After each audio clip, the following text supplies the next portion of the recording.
সরকারিভাবে যদি গরুর জন্ম নিবন্ধনের ব্যবস্থা করা যেত তাহলে মনে হয় ভালো হইতো। আলহামদুলিল্লাহ। দর্শক বন্ধুরা, গভীর রাতে গাবতলী হাটে খুব সুন্দর একটি গরু বিক্রি হয়ে গেল। পরিবারের সবাই এসে মিলেমিশে পছন্দ করে কিন্তু ওনারা এই গরুটি ক্রয় করেছেন। এই গরুটির দাম কত টাকা চেয়েছিলাম, ওনারা কত টাকায় কিনলেন সেই সম্পর্কে আমরা আপনাদেরকে জানাবো।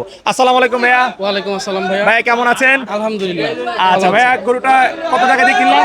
গরুটার দাম চেয়েছিল 1,25,000। 1,25,000। জি। আপনারা কত থেকে দরদাম শুরু করেছিলেন? আমরা 1 লাখ থেকে শুরু করেছিলাম। 1 লাখ থেকে শুরু করেছেন, ফাইনালি কত টাকায় হলো? 1,10,000 হয়ে গেল। 1,10,000 হয়ে গেছে। জি। আচ্ছা, গরুর বাজার আপনার কাছে কেমন মনে হচ্ছে?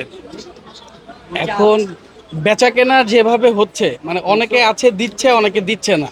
তো আলহামদুলিল্লাহ আমার কাছে মোটামুটি ভালোই লেগেছে। ভালোই লেগেছে। দাম কমই আছে।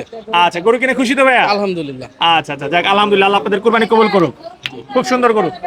সরকারিভাবে যদি গরুর জন্ম নিবন্ধনের ব্যবস্থা করা যেত তাহলে মনে হয় ভালো হইতো, কারণ অধিকাংশ বড় গরুর দাঁত নাই, এটা নিয়ে খুব কনফিউশনের মধ্যে পড়ে রয়েছে।